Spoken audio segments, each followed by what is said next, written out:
Hello and welcome, dear students. So today we are going to discuss about the topic the reading mania. Okay? तो आप लोगों को पता है कि हम ऑलरेडी यहाँ पे जो चैप्टर हमारा जो है प्रिंट कल्चर वो डिस्कस कर रहे हैं, तो उसका ही एक टॉपिक है रीडिंग मैनिया. ठीक है, तो आज उसके बारे में थोड़ा सा इंफॉर्मेशन हम यहाँ पे गेन करेंगे. Okay, so I in the recent topic I told you that during 16th century in the Europe what happened, the print was at the higher rate. Printing जो थी वो बहुत एक हायर लेवल पे मतलब बुक्स, न्यूज़पेपर्स, ब्लॉग्स एक higher level पे print होके आ रहे थे. ठीक है, तो जिसकी वजह से क्या हुआ कि पूरे यूरोप की सोसाइटी पे इफेक्ट पड़ा. ठीक है, तो यहाँ पे हम देखेंगे कि रीडिंग मेनिया जो है उसने किस तरह से सोसाइटी पे इफेक्ट डाला. अब सबसे पहले अगर हम देखेंगे मीनिंग रीडिंग मेनिया, इसकी मीनिंग क्या है? The meaning of the mania is excitement. Together, if we will see these two words, reading mania, that means excitement of reading. ठीक है, तो एक वक्त पे अगर हम देखेंगे यूरोप में तो प्रिंट का कोई कॉन्सेप्ट ही नहीं था, लेकिन जब हम 17th और 18th सेंचुरी में पहुंचते हैं, 17th और 18th सेंचुरी में जब हम पहुंचते हैं, when we reach this stage, so what we find there, the people were now excited regarding the reading of the books, regarding the reading of the newspapers. ठीक है, तो यही है रीडिंग मेनिया. तो 17th और 18th सेंचुरी के दौरान क्या हुआ, यूरोप की जो लिटरेसी रेट थी बहुत ज्यादा हाई होगी.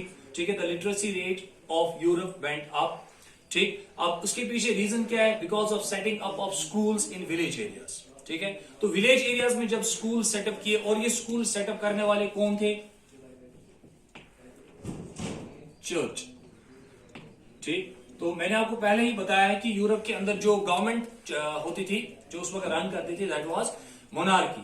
और मोनार्की ने चर्च को स्टेट के साथ जोड़ के रखा था. ठीक है, तो दैट इज व्हाई जो ये चर्च के लोग जो थे उन्होंने क्या किया, उन्होंने स्कूल सेटअप करना स्टार्ट किए कंट्री साइड और जो विलेज एरियाज थे यूरोप के, जिसकी वजह से वहां के जो पीजेंट्स थे और आर्टिजन्स थे, उनके जो बच्चे थे, ठीक है, they got access to education. ठीक है, तो उनको एजुकेशन की सुविधा मिली.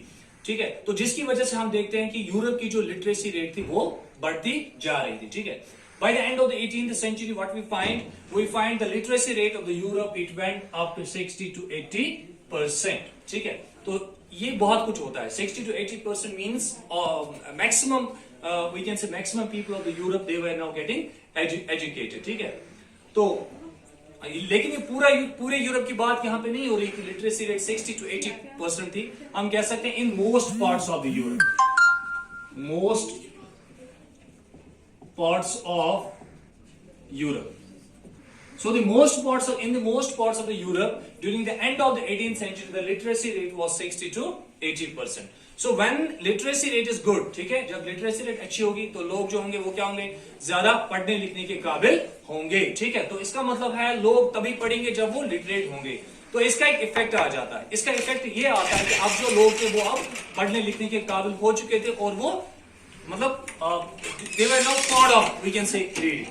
Okay, so now हम कह सकते हैं कि जब लिटरेसी रेट यूरोप की डेवलप हुई 17th और 18th सेंचुरी के दौरान, तो इस टाइम के दौरान क्या हुआ, जो डिमांड थी, ठीक है, जो डिमांड थी, मैं यहां पे लिखूंगा, जो डिमांड थी किसकी, जो डिमांड थी बुक्स की, ठीक है, या न्यूज़पेपर्स की या बाकी चीजों की, जो रिटन मटेरियल जो भी था उसकी जो डिमांड थी वो क्या हुई, वो बढ़ गई. ठीक है, डिमांड बढ़ गई. डिमांड क्यों बढ़ गई? Because the literacy rate is getting increase. Europe की जो लिटरेसी रेट है वो बढ़ रही है. ठीक है, तो अब क्या हुआ, जो बुक सेलर्स है, किताबें बेचने वाले, ठीक है, ना बुक सेलर्स ने क्या किया, दे एम्प्लॉय पैडलर्स. ठीक है, उन्होंने पैडलर्स को रखना स्टार्ट किया. ठीक है, ताकि ज्यादा से ज्यादा किताबों की सेल हो जाए. अब पैडलर्स कौन होते हैं? ठीक है, पैडलर्स को जैसे फॉर एग्जाम्पल हम उर्दू में क्या पढ़ते हैं, फेरी वाले, जो कंट्री साइड में विलेज एरियाज में जाते हैं. ठीक है, और उनके पास कोई ना कोई सामान होता है और उसको बेचते हैं, घर घर जाते हैं और उस सामान को बेचते हैं. ठीक है, तो हम उनको पेडलर्स कह सकते हैं. तो बुक सेलर्स ने उस टाइम के दौरान 18th सेंचुरी के दौरान क्या किया, now they started to employ peddlers so that they can sell books, calendars, balance and folk tales. ठीक है, ये किताबें थी, ये लोगों तक पहुंचा सके और लोग इसको पढ़ सकें. यहां पे मैंने लिखा है बैलेट्स. बैलेट्स का मतलब यहाँ पे क्या है, पोएम और a song. A ballad is a poem or a song. Okay, so then folk tales. What are folk tales? यहाँ पे मैंने लिखा है folk tales. The folk tale is a regional cultural stories. जो हमारी लोकल कल्चरल स्टोरीज होते हैं, जो हमारा लोकल कल्चर होता है, ठीक है, वो लोगों तक पहुंचाया जा रहा था, ठीक है। सो ये भी किसके थ्रू किया जा रहा था? पैडलर्स के थ्रू, ठीक है। सो ये बंद कीजिए, बाद में ये आएगा। Okay, so in England, what was happening? In England, the penny chap book was famous. Okay, so England के अंदर उस टाइम के दौरान penny chap book जो थी ये बहुत ज्यादा फेमस थी। Now penny chap book क्या थी? penny chap books का मतलब होता है कि छोटी छोटी बुक्स थी, जैसे हमारे डिक्शनरीज होते हैं, छोटे स्मॉल पॉकेट बुक्स होते हैं, ठीक है। और इसको penny chap book क्यों कहते थे? penny का मतलब होता है ये जो किताबें थी ये बहुत सस्ती होती थी। इवन की 1 या 2 या 3 कॉइन्स भी ये किताब कोई भी पोअरमैन भी इसको खरीद सकता था। और ये पेनी चैप बुक उस वक्त बहुत ज्यादा फेमस थे। और जो पैडलर्स इस चैप बुक को बेचने वाले थे उनको क्या कहते थे? उनको कहते थे चैपमैन। याद रखेंगे, एग्जाम में पूछा जा सकता है कि चैपमैन कौन थे? Chapman were those people who were selling Penney chap books, ठीक है, जो पेनी चैप बुक्स को बेचते थे। और पेनी इसका नाम इसलिए मैंने अभी बताया आपको, पेनी इसलिए इसका नाम है क्योंकि ये किताब जो थी ये स्मॉल अमाउंट में मतलब खरीदी जा सकती थी। इसकी जो प्राइस थी वो उतनी ज्यादा नहीं थी, ठीक है। सो दैट्स व्हाई मैंने यहाँ पे लिखा है the poor people could buy this book as well, ठीक है। ओके, नाउ मूविंग अहेड, उस टाइम के दौरान 18th सेंचुरी के दौरान क्या और हो रहा था? Newspapers and journals were being printed, ठीक है। जर्नल्स क्या होते हैं? जर्नल्स मैगजीन्स होते हैं, ठीक है, जर्नल्स मैगजीन्स होते हैं। तो न्यूज़पेपर्स, जर्नल्स या मैगजीन्स को प्रिंट किया जा रहा था, ठीक है। और उसमें इंफॉर्मेशन किस चीज के रिलेटेड थी? The information was related to war, the information was related to trade, the information was related to development, ठीक है। तो जो उस टाइम पे हो रहा था, जैसे मैं आपको एग्जांपल दूंगा, फॉर एग्जाम्पल उससे पहले, अगर मान लो फॉर एग्जाम्पल 18th सेंचुरी से पहले, हम कहेंगे बात 15th सेंचुरी की या 14th सेंचुरी की। अगर 14th सेंचुरी के दौरान किसी जगह पे कोई वॉर हो रहा था, ठीक है, तो प्रिंटिंग का तो उस वक्त कोई मतलब कॉन्सेप्ट ही नहीं था। तो हमें कब वॉर के बारे में इंफॉर्मेशन मिलती? जब वो लोग वॉर से वापस आते, जो वॉर में एक्चुअली लड़ रहे थे, ठीक है।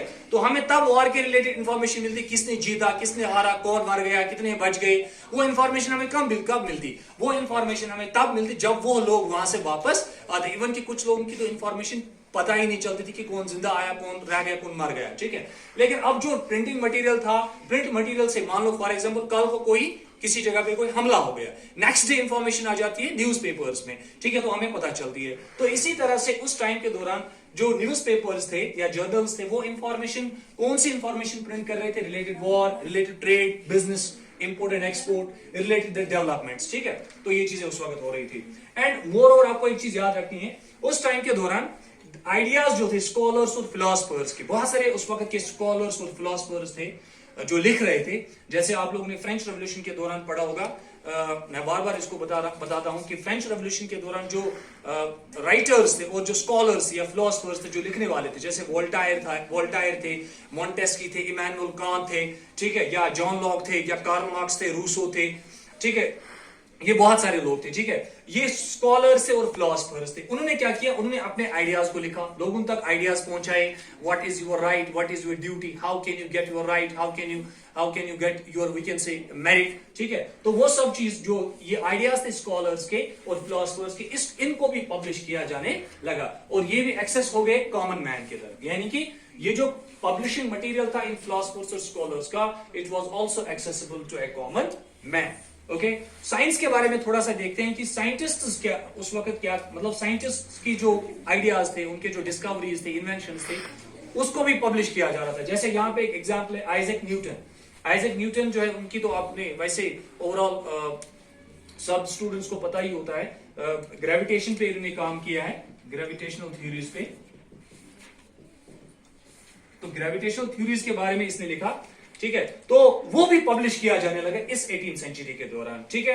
And there were thinkers like Voltaire, अभी मैंने जो बताया, वोल्टायर, थॉमस पेन।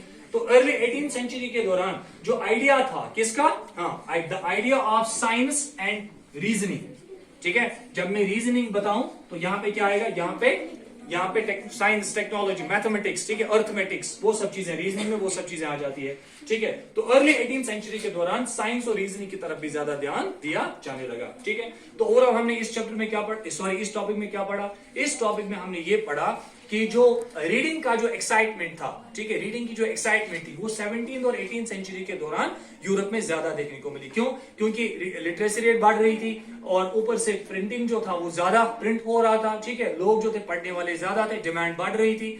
इसकी वजह से हमने क्या देखा कि प्रिंटिंग भी ज्यादा से ज्यादा हो रही थी, खासतौर से न्यूज़पेपर, जर्नल्स या जो स्कॉलर्स थे उनके आइडियाज थे वो भी प्रिंट होकर लोगों तक पहुंच रहे थे। अब इसको हम क्या नाम देते हैं? Overall this is called as reading mania, ठीक है। तो thank you very much, this was all about this topic. मिलते हैं नेक्स्ट वीडियो में, थैंक यू।